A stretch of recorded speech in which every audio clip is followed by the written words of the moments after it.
আসসালামু আলাইকুম প্রিয় শিক্ষার্থীরা, এই ভিডিওতে আমরা ক্লাস 7 এর ইংরেজি বইয়ের 29 পৃষ্ঠার বি সি ডি ই এর উত্তরগুলো নিয়ে আলোচনা করব। এখানে দেখো বি সি ডি এবং ই এর মধ্যে 4টা কোয়েশ্চেন দেওয়া আছে এই পৃষ্ঠার মধ্যে। এগুলোর আমরা লাইন বাই লাইন অনুবাদ এবং উচ্চারণ সহ দেখব। দেখো প্রতিটার জন্য আমরা এরকমভাবে নিচে এটার অনুবাদ এবং তার নিচে ইংরেজিটুকুর কিন্তু উচ্চারণও দিয়ে দিয়েছি, যাতে করে তোমাদের বুঝতে এবং উচ্চারণ করতে সুবিধা হয়। আমাদের আগের ভিডিওটিতে আশিক কমেন্ট করেছে, আপনার বোঝানো অনেক ভালো, থ্যাংক ইউ আশিক। এবার চলো আমরা প্রথম কোয়েশ্চেনটা বি এর উত্তরগুলো দেখে নিই। বি এর মধ্যে বলছে match the words with their meanings, অর্থাৎ এই পাশে শব্দগুলোর সাথে এই পাশে যে শব্দের অর্থগুলো দেওয়া আছে সেগুলোর জন্য মিলাই আমরা। এখানে আমরা এক নজরে দিয়ে দিয়েছি, আবার এখানে কিন্তু আমরা এরপর লাইন বাই লাইন অনুবাদ এবং উচ্চারণ সহ দিয়ে দিয়েছি। প্রথমে চলো এক নজরে দেখে নিই। এই যে কোম্পানি এ, এটার সাথে মিলবে হলো এইটা বিজনেস, তারপর ব্যাকএন্ডের সাথে মিলবে হলো এইটা এমটি, তারপর স্ট্যাটাসের সাথে মিলবে এইটা, এরপর ইন লজের সাথে মিলবে হলো এইটা ডি নাম্বার, এরপর 5 নাম্বার করিডোর, এটার সাথে মিলবে হলো 1 নাম্বারটা, এরপর একাডেমিক এটার সাথে মিলবে হলো এফ নাম্বার, এই যে কথা এটা, এরপর অ্যাডমায়ার এটার সাথে মিলবে হলো জি নাম্বারটা এটা, এরপর এই ডেমনস্ট্রেটের সাথে মিলবে হলো এইচ নাম্বার এইটা, এরপর ইন্সপায়ারের সাথে মিলবে হলো এইটা আই নাম্বার। এবার চলো আমরা অর্থ সহ দেখে নিই। প্রথমটা এ কোম্পানি, কোম্পানির সাথে মিলছে হলো বিজনেস, মানে কোম্পানি মানে হলো বিজনেস বা ব্যবসা প্রতিষ্ঠান। এরপর ভ্যাকেন্ট মানে হলো এমটি, ভ্যাকেন্ট মানে খালি, খালি মানে শূন্য, এমটি মানে হলো শূন্য। এরপর স্টেটাস মানে হলো পদমর্যাদা, এটার সাথে মিলবে এটা high rank or social position, উচ্চ পদ কিংবা সামাজিক অবস্থান। ডি নাম্বার হলো ইন লজ, ইন লজ মানে হলো বৈবাহিক সূত্রে আত্মীয় স্বজন যারা, তাহলে এটা হবে relative by marriage, specially husbands or wives family members, অর্থাৎ বৈবাহিক সূত্রে আত্মীয় স্বজন, বিশেষ করে স্বামী বা স্ত্রীর পারিবারিক সদস্যবৃন্দ।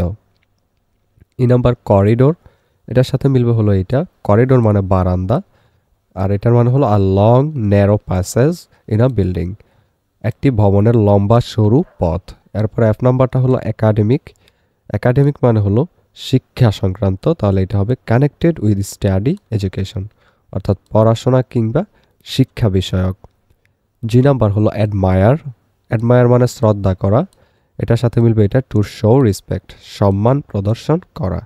এইচ নাম্বার হলো ডেমনস্ট্রেট, অর্থাৎ প্রদর্শন করা, এটার সাথে মিলবে এটা to show something by doing, কোনো কিছু করে দেখানো।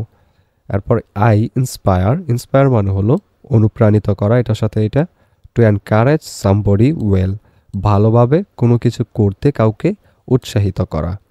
এরপর এখানে সি এর মধ্যে আরও একটা কোয়েশ্চেন, এখানে আমাদেরকে বলছে in groups or pairs discuss and right what students teachers and community people do two Shahana, অর্থাৎ ছাত্রছাত্রী, শিক্ষক, শিক্ষিকা ও সমাজের লোকজন শাহানার প্রতি যা করেছিল তা দলবদ্ধ কিংবা যুগ্মভাবে, অর্থাৎ দুইজনে আলোচনা করে লিখো। এর অ্যান্সারটা চলো আমরা দেখে নিই। এখানে দেখো যেহেতু বলছে জোড়ায় বা দলে আলোচনা করো, তাই আমরা এটা এখানে কনভারসেশন আকারে দিব। তো প্রথমে S1 মানে স্টুডেন্ট 1 বলবে, friend tell me what students do to their teachers miss Shahana, Mrs Shahana, অর্থাৎ বন্ধু শিক্ষিকা জনাবা শাহানার প্রতি ছাত্রছাত্রীরা যা করে তা আমাকে বলো। এটার জন্য S2 বা স্টুডেন্ট 2 বলবে দে গিভ হার সালাম wherever they see her but tell me what teachers do to her, তারা তাকে যেখানেই দেখে সালাম দেয়, তবে তার প্রতি শিক্ষক শিক্ষিকারা যা করেন তা আমাকে বলো।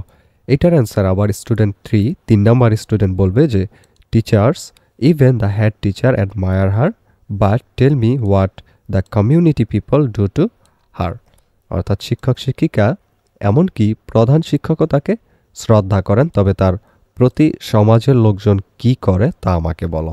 এবার এটার অ্যান্সারে স্টুডেন্ট 4 গ্রুপের মধ্যে থেকে সে বলবে community people come to see her at home and at the school and pay her great respect, সমাজের লোকজন তাকে বাড়িতে ও বিদ্যালয়ে দেখতে আসে এবং তাকে অনেক সম্মান দেয়।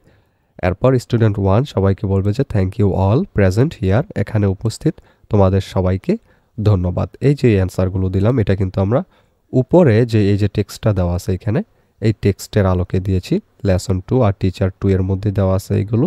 ওইটা নিয়ে কিন্তু আমরা আলাদা একটা ভিডিও দিয়েছি, আর আগের ভিডিওটা ডেসক্রিপশনে লিঙ্ক দেওয়া আছে, সেখানে ক্লিক করে তোমরা প্লেলিস্ট থেকে এই পৃষ্ঠার ভিডিওটাও কিন্তু দেখে নিতে পারো। এটা হলো 28 পৃষ্ঠার ভিডিও।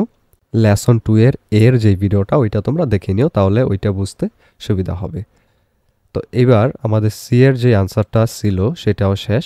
এবার চলো আমরা ডি এর কোয়েশনের আনসার দেখে নেই। ডি এ বলছে যে make a list of things that Shahana does as a teacher, অর্থাৎ শিক্ষিকা হিসেবে শাহানা যা যা করেন তার একটি তালিকা তৈরি করো।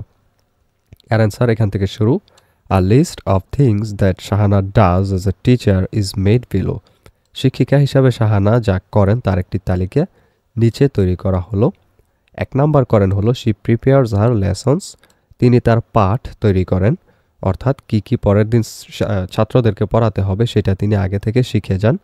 এরপর she teaches her students and helps both weak and bright ones, তিনি তার ছাত্রছাত্রীদের শিক্ষাদান করেন এবং দুর্বল ও মেধাবীদের উভয়কেই সাহায্য করেন।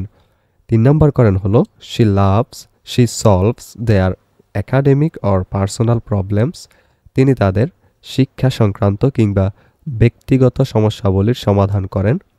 4 নম্বর she cares for our students, তিনি তার ছাত্রছাত্রীদের জন্য চিন্তা ভাবনা করেন, অর্থাৎ তাদের খুব যত্ন নেন, কেয়ার করেন। শি লাভস দেম, তিনি তাদেরকে ভালোবাসেন।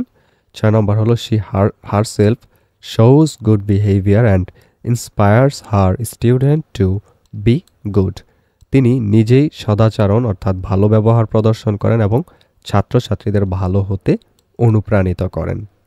এরপর এর মধ্যে আরও একটা কাজ দেয়া আছে, এখানে বলছে যে complete the passage with words from the box, অর্থাৎ এই যে পরের পৃষ্ঠার মধ্যে একটা শূন্যস্থান দেওয়া আছে, ওই শূন্যস্থানটা যেন আমরা বক্স থেকে শব্দ নিয়ে পূরণ করি। তো প্রথমে চলো আমরা এই যে শব্দগুলো এগুলোর অর্থ জেনে নিই একটা একটা করে।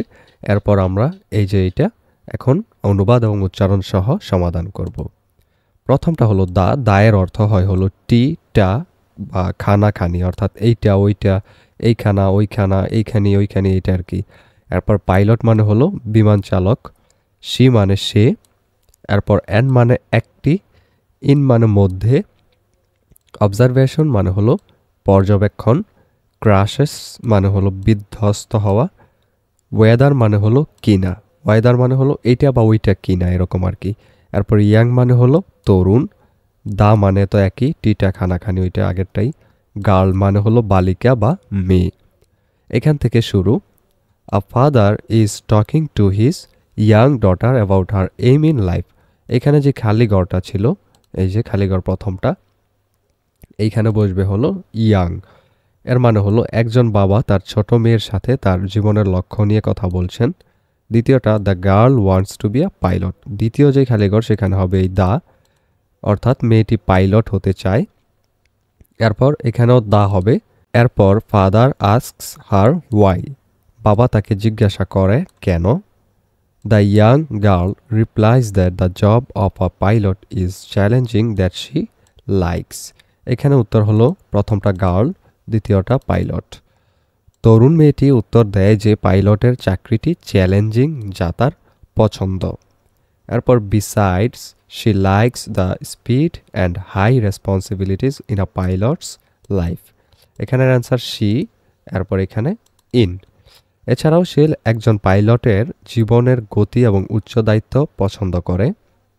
The father asks whether she is not afraid of plane crashes, এখানে প্রথম উত্তর ওয়েদার, এরপর পরেরটা ক্রাশেস।